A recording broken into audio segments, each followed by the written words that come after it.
지금 현재 좋은 아날로그 신디를 고르는 법에 대해서 이야기를 하고 있는데, 정리를 하자면 지금 진짜 리얼 아날로그 신디를 써야 하고, 그게 제일 중요하죠. 그게 제일 중요하고 좀 인지도가 있는, 좀 잘 알만한 아티스트 분들이 사용하는 제품을 사용하면 그나마 좀 낫지 않을까라는 생각이 좀 들었고, 아까 전 세계적으로 가장 유명한 세 개의 신디사이저들을 소개해 주셨는데, 만약에 정말 하나를 고르라, 세 개 중에 하나를 골라라 한다면 당연히 프로펫을 써야 된다고 생각하는 사람이에요. 그게 왜 그러냐면은 공돌이적인 마인드로 접근했느냐 아니면은 뮤지션적인 마인드로 접근했느냐를 잘 봐야 되는데, 불행히도 로버트 무그 박사님은 굉장히 그 공학적인 관점으로 접근을 하셨었어요. 그래서 전 세계 신디사이저 초속, 시주연 이런 피치율에 대한 기본 개념조차도 그분이 만드신 거지만 음악적인 해석을 연주자에게 다 넘기셨던 분이에요. 그런데 데이브 스미스 선생님하고 톰 어바임 선생님 같은 경우에는 뮤지션들하고 동고동락을 했어요. 젊을 때부터. 음악을 하고 싶었던 사람들인데 본인들이 공돌이었던 거예요. 하지만 엔지니어 입장에서 뮤지션들과 어떻게 하면 최고의 표현 방법을 할 것인지를 끊임없이 논했어요. 그리고 연주의 한가운데 있었거든요. 그러면서 굉장히 유수의 업체들을 다니면서 그 악기의 기초를 만들어 주셨던 분들이에요. 혹시 그 야마하사의 모티프나 몽타주 같은 기계 아시죠? 굉장히 많이 쓰잖아요, 주변에서. 거기에 대한 버추얼 모델링 엔진을 이 양반이 만들었어요. 데이브 스미스라는 분하고 톰 오바임이라는 분이 만드셨어요.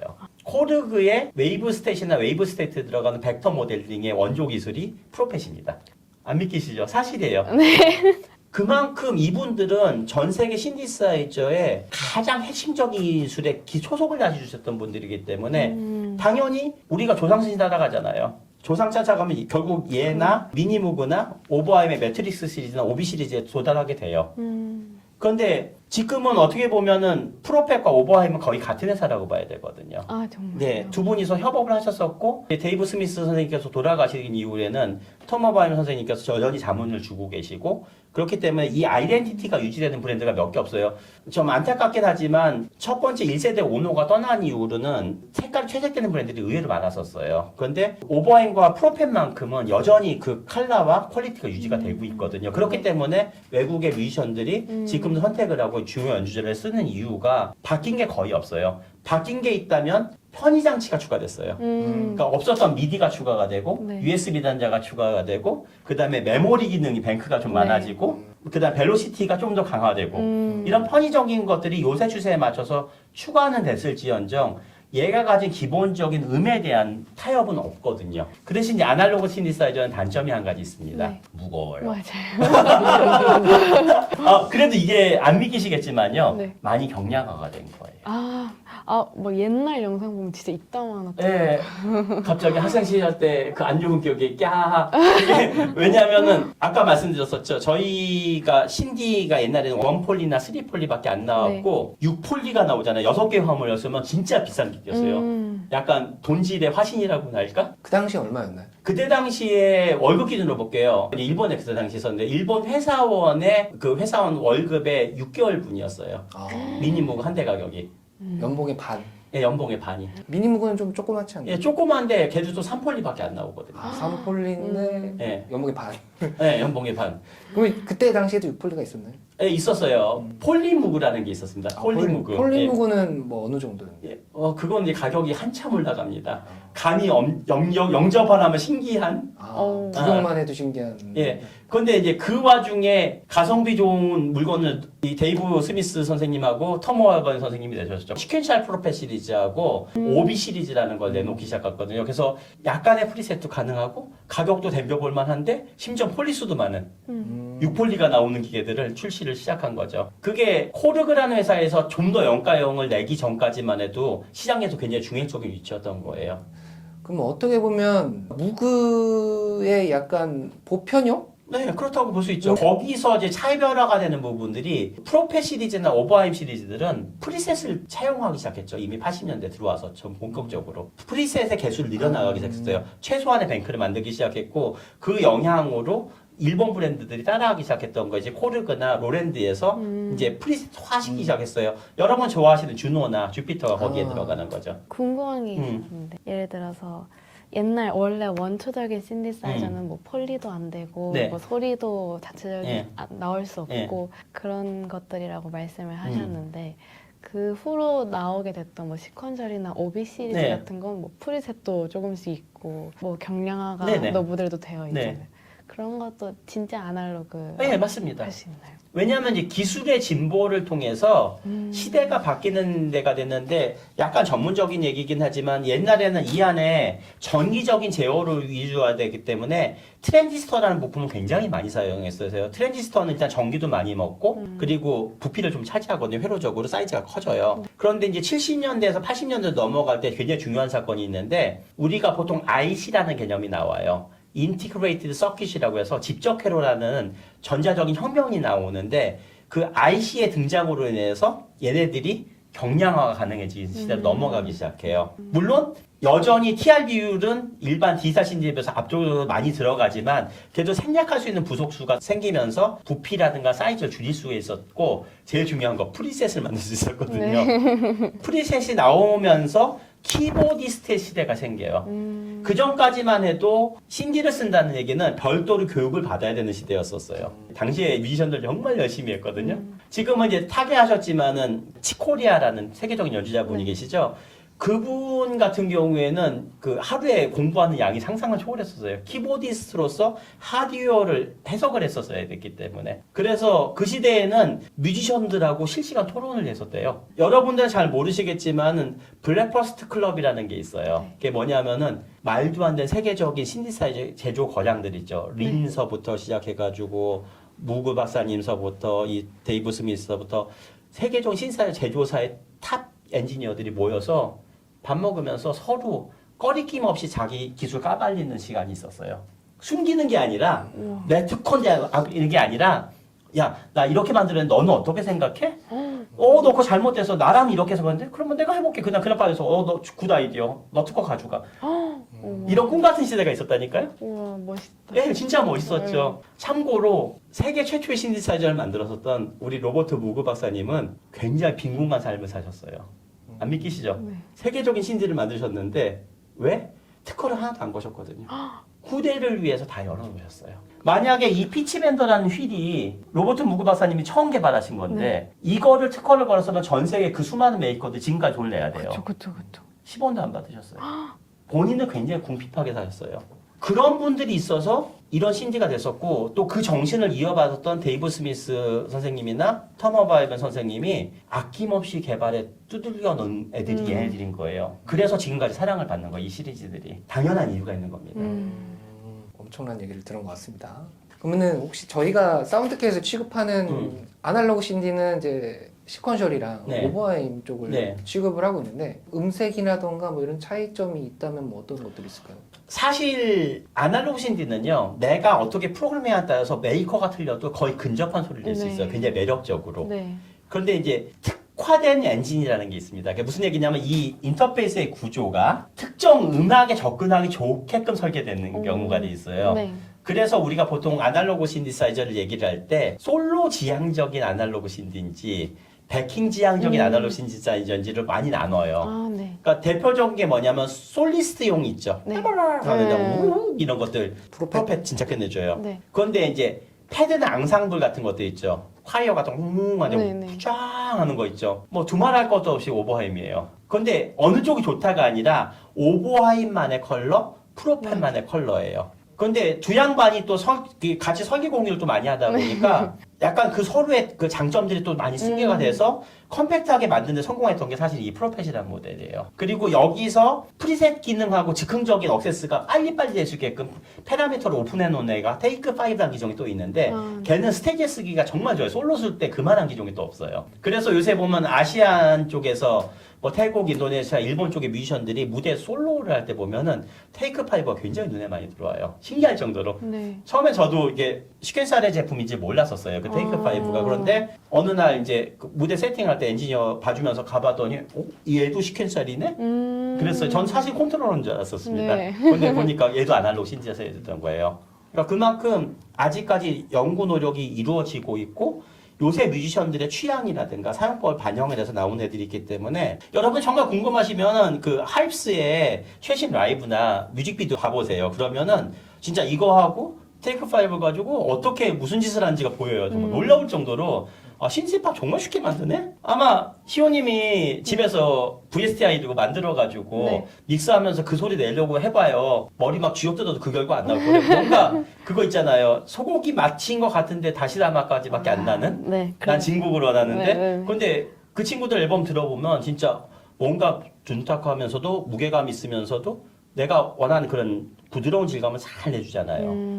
근데 그게 내 VS타에서는 안 나오잖아요. 근데 저는 그래요. 젊을 때일수록 시간을 돈으로 사야 된다고 믿는 사람이에요. 무슨 얘기냐면 시행착오를 반복을 하는 건 나쁜 것이 아니지만 커버할 수 있는 부분들을 자꾸 쓸데없이 시간 낭비하는 건 난 나쁘다고 생각해요. 제가 왜 이런 말씀을 드리냐면 VSTI에 보면 음색이 수만 가지가 들어가 있어요. 네. 그거 어떻게 테스트하는지 아시죠? 우리가 음색 찾을 때 어떻게 해요, 시호님? 들어보면서. 예, 어떻게 들어봐요? 보통 단음을 눌러요. 네네네. 삐삐삐 뚜뚜따 뚜뚜따 하면서 그쵸? 근데 음색이 단음으로만 연주가 되나요? 아니죠. 바로 거기서 문제가 생기는 거예요. 음색을 단음으로만 계속 들면서 파라미터만 바꿔버리니까 이 음이 솔로에 어울리는 건지 베킹에 어울리는 건지 아니면 리드 앤 솔로를 갖다가 하면서 이쪽을 왼손 베킹을 가든지 아니면 글라이드나 포르사멘토를 쓰면서 쓰는 음색에 어울리는 건지를 구별을 못하면서 음색을 찾아요. 그러고 나서 비슷한 뉘앙스여가지고 거기 시퀀서 데이터 딱 적용하는 순간 기대치가 나오던가요? 안 나오잖아요. 근데 아날로그 신디스는 뭐냐 하면은 즉흥적으로 바로 이걸 보면서 내 파라미터를 만들 수 있다는 거기 때문에 벌써 접근할 때의 결과물이 여기서 보여지면 그거 그대로 녹음되거든요. 그게 최고의 장점이라고 생각하는 거죠. 맞아요. 네, 그러면은 이제 프로펫은 약간 리드성 솔로잉에 강한 좀 약간 특성을 갖고 있고 오버햄은 패드나 약간 백킹 반주에 좀 특화된 악기로 이해를 하면 되겠네요. 거기에 하이브리드 모델이 존재해요. 시퀀셜에 보면 요새 OB6라는 모델이 있습니다. 오버햄 아닌가요? 예, 오버하임인데 그게 시퀀셜의 데이브 스미스 선생님하고 터마와임 선생님이 공동으로 설계한 최초의 물건이에요. OB6가. 만약에 솔로에 특화된 것이 아니라 동시에 이것도 쓰고 저것도 네. 쓰고 싶은데 주머니는 한 개가 딱 있다. 하나만 더 골라야 된다. 양쪽을 다 쓰고 싶다라 그러면은 오비로 가지고 시작하는 것이 굉장히 접근법이 좋고요. 그런데 나는 아르바이트를 죽도록 1년 내내 하는 데에서도 하나만 묻고 늘어질래 그러면은 프로펫부터 시작하는 게 좋습니다. 왜냐하면 아날로그 신디는요 단음부터 시작하는 게 좋아요. 그래서 폴리수를 늘려가면서 겹치는 음이 어떻게 반응하는가를 갖다가 끊임없이 훈련하면서 넘어가면 나중에 폴리수가 많은 아날로그를 쓰더라도 굉장히 편리하게 쓸 수가 있는데 처음부터 폴리가 너무 지나치게 페로메타가 복잡하게 나오면요 소리도 못 내요. 그래서 제가 항상 추가드리고 싶은 거는 이 오실레이터라고 하는 것들이나 엔벨럽 제너레이터라는 부분이 보통 2개 이상의 기계들은 피하라고 말씀드려요. 2개까지가 맥시멈이에요 초보자들한테는. 그래서 미니무가 좋은 이유가 엔트리 공부할 때는 걔네들이 페로메타가 단순하거든요. 대신 폴리가 안 나오니까 문제가 되는 거예요. 그런데 얘는 다 되거든요. 딱 그 수준에서 맞춰놨고 바로 억세스하기가 정말 좋아요. 특히 요새 굉장히 중요한 게 음악이 그 그루브 패턴을 쓰잖아요. 계속 반복되는 리듬을 쓰잖아요. 그때 필수적인 게 아르페지에이터거든요. 그런데 프로펫의 아르페지에이터가 정말 잘 적용돼 있습니다. 여기 잠깐 보실까요? 여기 아르페지에이터 온오프가 있고 굉장히 많은 파라미터가 있죠. 그래서 이 모두 맞춰가면 순식간에 할 수 있는데 중요한 건 시퀀서로 레코딩 해놓고 아르페지오 패턴을 만들어 온 다음에 플레이하면서 또 오버를 연주를 할 수 있다는 거예요. 그렇더라고요. 네. 그러면은 하입스의 그 뮤직비디오를 보면 알겠지만 걔네가 반복되는 패턴 만들고 솔로하는 것들 많이 나오거든요. 그런 테크닉도 얘 한 대로 가능하다는 얘기예요. 옛날 구형 프로펫이면 안 됐을 수도 있어요. 왜냐면 폴리수에 제한이 있었으니까. 근데 지금은 많이 좋아졌죠. 아까 말씀드렸죠. 현대 음악에 최적화시켰다. 그래서 폴리수가 늘어나면서 그런 아르페지오 패턴의 반복음을 맞추면서도 거기다 연주를 할 수 있는 데까지 진보를 한 거죠, 얘는. 만약에 지금 들어봤을 때는 정말 사고 싶은 악기처럼 들리는데 일단 사운드계 홍대점에 오면은 직접 연주를 해볼 수 있거든요. 네, 좋네요. 안 뽀개져요. 걱정 안 하셔도 돼요. 연주를 해볼 수 있는데 일단 뭘 만져야 될지 뭘 연주해야 좋을지 감이 안 잡히거든요. 간략하게 추천해 주실 만한 기본 셋 이라고 할까요? 뭐 그런 것도 기본적으로 그 여러분들이 이 홈페이지에 들어가면 프로펫 홈페이지에 들어가시면 이 신디사이저의 톤 리스트라는 게 존재를 해요. 매뉴얼상이라든 카탈로그상에. 그러니까 무슨 얘기냐면 여기에 들어있는 프리셋의 음색들이 있거든요. 네. 그 음색들 중에서 가장 파퓰러한 음색들은 이름만 봐도 알아요. 예를 들어서 뭐 점프 뭐 이런 식으로 써 있어요. 그러면 네. 딱 연상되죠. 아 바날렌 이런 식으로 딱 볼 수 있으면 자기가 좋아하는 밴드나 앨범에서 있었던 음색에 가장 근접한 놈을 고르시는 거예요. 네. 그리고서 제일 쉽게 만드는 게 여기 오른쪽에 보면 어택 디키 서슨 릴리즈라는 네. 값이 있죠. 이게 주기를 바꿔서 음의 표종을 만드는 거거든요. 요거만 살살 돌려가면서 표종을 보시면 돼요. 그리고 저역에 대한 것들 있죠. 푹 네. 올라가는 거. 그러면 LFO 값들이 있거든요. 네. 그 부분을 찾아서 로우 패스 필터 쪽이나 엔벨롭에 대한 마운트를 살짝 조정해주면은 아주 손쉽게 비슷한 표종을 내볼 수가 있어요. 다른 건 몰라도 요것만 만져서라도 표종을 만들 수 있는 게 굉장히 쉽거든요. 네. 특히 여기 보면은 애프터 터치라고 해서 LFO 앰플리튜드에 대한 것들이 있거든요. 무슨냐면 로우 프리퀀시 오실레이터라고 네. 그러거든요. 네. 이게 뭐냐면 저역의 주파수 성분을 강제로 만들어내는 발진 장치인데 이거를 처음부터 소리가 나는 게 아니에요. 저걸 눌러놓으면. 애프터 터치를 누르고서 한 번 더 어택을 줬을 때 네. 저역에 대한 새로운 오실레이팅이 시작되면서 뿡 하고 올라와요. 정말 재밌어요. 그거 써보면은. 그래서 왜 여러분들 그 점프 같은 거 할 때 보면 뿡 하면 그 뒤 긁는 듯한 느낌 있잖아요. 그거는 LFO의 싸움이거든요, 사실은. 근데 얘는 아주 쉽게 돼요. 누른 상태에서 확 눌러주면 확 하고 올라와요. 그런 재미를 느껴보면 아 얘가 정말 라이브나 스튜디오에서나 다 이런 식으로 써먹을 수 있겠구나를 아주 손쉽게 이해할 수 있어요. 네. 앨범에 한번 써봐요. 정말 재밌어요 이거. 좋아요. 만약에 시호님 대여가 하나 가능하다. 하나 가져갈 수 있다. 네. 그럼 뭘로 가져가고 싶어요? 저는 말씀해주신 대로 프로펫 고를 것 같아요. 프로페셔. 네. 그 OB6 말고. 오비식스. 아니, 좋지만 그 말씀하셨던 것처럼 이게 저도 막 가상악기 막 이런 네. 거 다뤄보다 보면 오히려 뭐가 너무 많고 기능이 너무 많으면 오히려 더 다가 힘들어서 처음에 약간 간단한 걸로 많이 접근을 해보는 게 좋은 것 같아요. 처음 시작으로 프로펫으로 한번 시작해보고 싶다. 네. 우리 프로펫 얼마죠? 근데 그게 있어요. 요새 뮤지션들이 특히 이제 기타리스트들을 보게 되면은 팬더나 깁슨의 레트로 모델들을 가지고 싶어서 안단을 맞아요. 내죠. 그게 왜 그러냐면은 실제로 요새 나오는 최신 기타들이요. 예전에 그 소리가 안 납니다. 진짜로 그래요. 네, 네, 네. 아마 기타리스트한테 많이 들어봤죠. 네. 그런데 신기하게도 60, 70년대 내는 7, 80년대 기타를 사면은 맞아요. 내가 특별한 짓을 해도 그 소리가 나요. 네. 그런데 거기에 답이 있죠.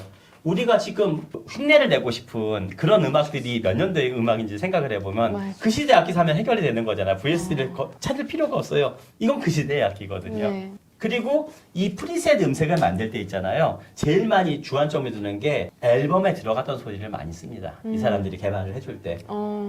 그러면 약간의 뉘앙스 차이나 나하고 안 맞는 차이는 여기에 몇 개의 파라미터만 쓸 줄 알아도 아주 쉽게 접근할 수가 있어요. 네.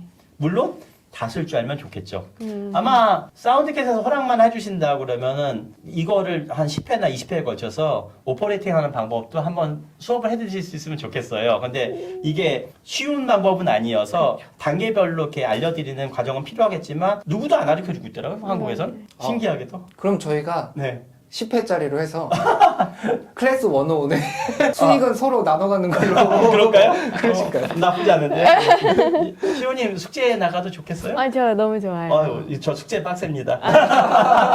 아무튼 아날로그 신디사이저는 네. 접근은 힘들지만 처음에 힘든 아주 짧은 1, 2주의 시간만 넘어가면은 이해만 한다면 세상에 이것만큼 편한 게 없어요. 저희가 옛날 선배님들한테 이거를 배우고 승계를 할 때 당시에 그게 있었어요. 왜 새 거를 사니? 그랬거든요. 네. 그냥 네가 만들어 쓰면 되잖아 그랬어요. 근데 요새 MZ들의 음악 세계행을 보면 프리셋이 몇 개 있는지부터 봐요. 그쵸? 네. 거기 몇 개의 음색이 있는지. 근데 중요한 거는 그 음색이 내 건가요? 지금의 세대에선 제일 중요한 게 나를 보여줄 수 있는 내 아이덴티티를 나타낼 수 있는 그런 장비가 필요한데 그게 시간과 돈을 절약해주는 제일 좋은 방법이 아닐까요? 저는 그렇게 말씀드리고 싶어요. 네. 아르바이트 열심히 하십시오. 시호님 1년 계약으로 프로펫 어떠신가요? 노예문서 사인하시고 하나 안고 가시죠. 아유, 지금 현재 보니까 프로펫 5가 한 오르백 하거든요. 네. 노예 계획 어떠신가요? 언제든 전화 주세요. 알겠습니다.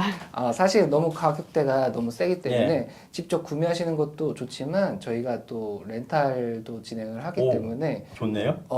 아마 근데 렌탈 같은 경우에는 그 제품이 있을지 없을지는 저희도 네. 좀 확인을 해봐야 되기 때문에 네. 적극적으로 푸시를 해서 아날로그 신스를 렌탈을 받아보실 수 있도록 네. 사실 그 프로 뮤지션들 입장에서도 이거 써보고 할 수 있다는 거 굉장히 매력적이라고 저는 맞아요. 생각을 하거든요. 저도 조금 젊은 시절에 수업료를 너무 많이 냈거든요. 사고서 안고 죽은 기계들이 한두 번이 아니어서 제 사무실에 창고에 가면은 그때 잔재들이 제법 있어요. 네. 혹시 더 하고 싶은 얘기 있으세요? 뭐 궁금한 거 있으실까요, 오늘은? 제가 이제 아날로그 신스에